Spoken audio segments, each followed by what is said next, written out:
Hello, Bee here, and welcome back to Integrated Physics and Chemistry. Have you ever gone bowling? What two things make the most difference in whether or not your bowling ball knocks down pins? Well, assuming you're better at bowling than me, and don't just land it in the gutter. Your best chance of knocking down pins is to hit them with a heavy ball traveling very fast.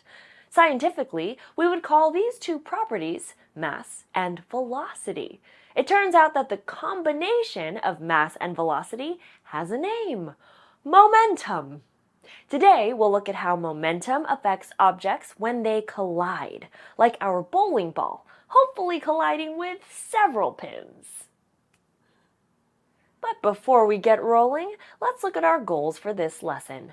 By the end, you'll be able to compare the effect of mass and velocity on momentum, explain the conservation of momentum, and give examples of the transfer of momentum in collisions.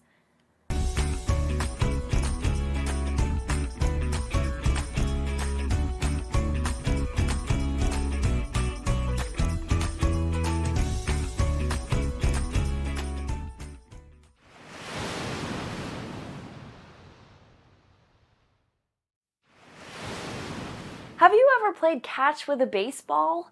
When you were little, chances are your catch partner threw the ball to you very slowly to keep from knocking you over.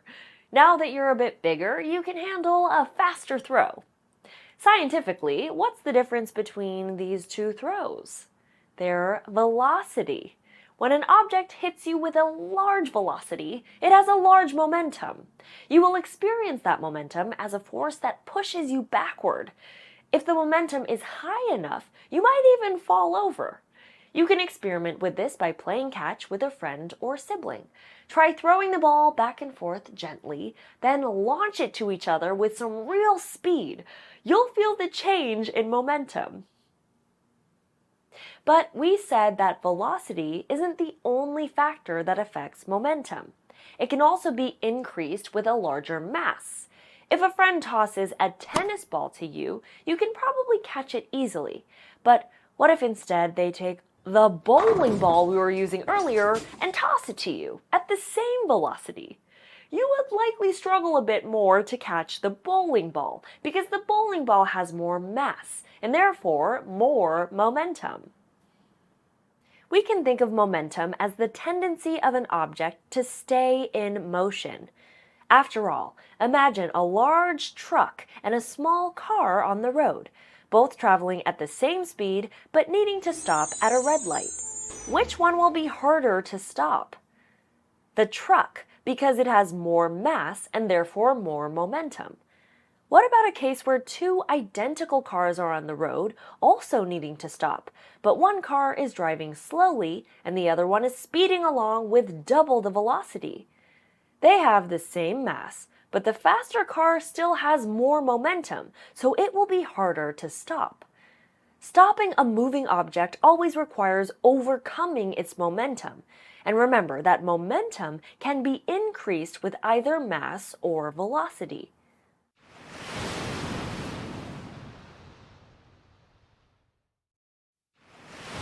Did you know that momentum is always conserved? Okay, but what does that even mean? You may hear the word conserve or conservation in other contexts, such as being encouraged to conserve water or learning about conservation efforts for the environment. The word conserve simply means to protect from destruction. But it doesn't seem like momentum is in any danger of being destroyed. In fact, it can't be destroyed. That's why it is always conserved, with no additional effort on our part necessary. It's easiest to see how momentum is conserved when looking at collisions. If you've ever played with Matchbox cars, you might be familiar with the conservation of momentum without even realizing it. What happens if a moving car collides with a stationary car? Let's take a look.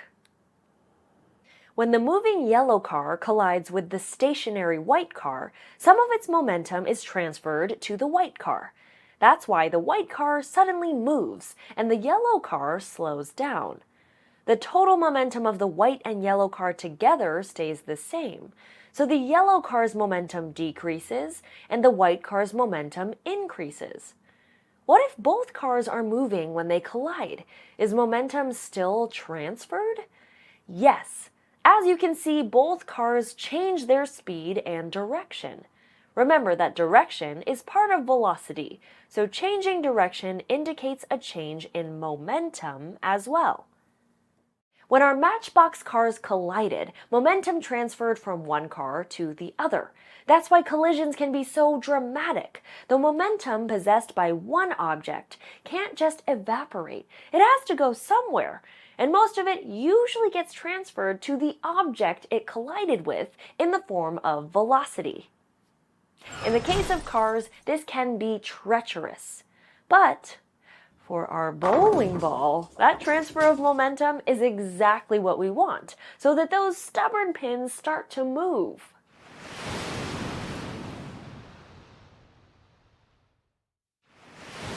As you've already seen in this course, sometimes studying the physical world involves doing a little math, and momentum is no exception. Luckily, the math here is very straightforward. To calculate momentum, we just multiply the two things that cause it.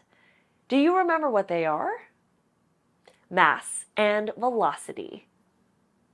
So, this is our equation for momentum. P equals mv. But why a P for momentum? Well, what letter would you have picked? M? Too bad, that one's already taken by mass. So we'll have to live with momentum being represented by the letter P. I know it's a little weird. Let's try an example. If I throw a 5-kilogram watermelon at a velocity of 3 meters per second, how much momentum does it have? I need to multiply 5 kilograms by 3 meters per second, and I get 15 what? What's my unit? What units did I multiply? Kilograms and meters per second. So, it may feel a little clunky, but that's my unit for momentum. Kilogram meters per second. And that's all the math you have to do in this lesson, I promise.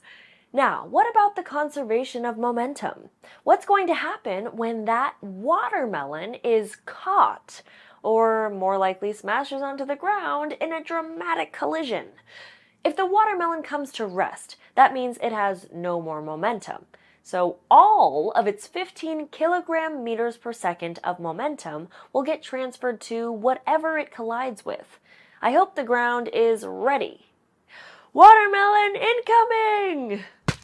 In reality, we know the ground won't move much because it is so massive. But if you are standing nearby, you might feel it shake a little. That's the transfer of momentum.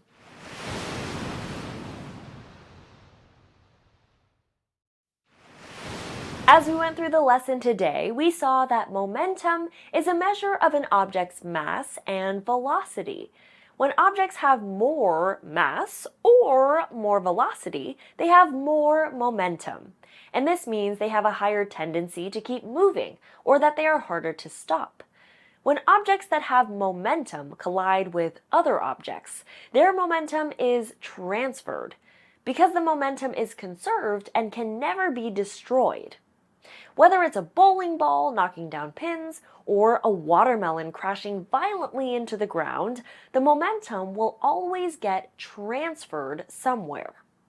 Next time, we'll finish up our unit on motion with a look at the energy that arises due to motion.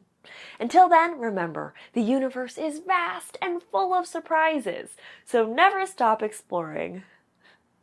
See you next time. Hey, hey.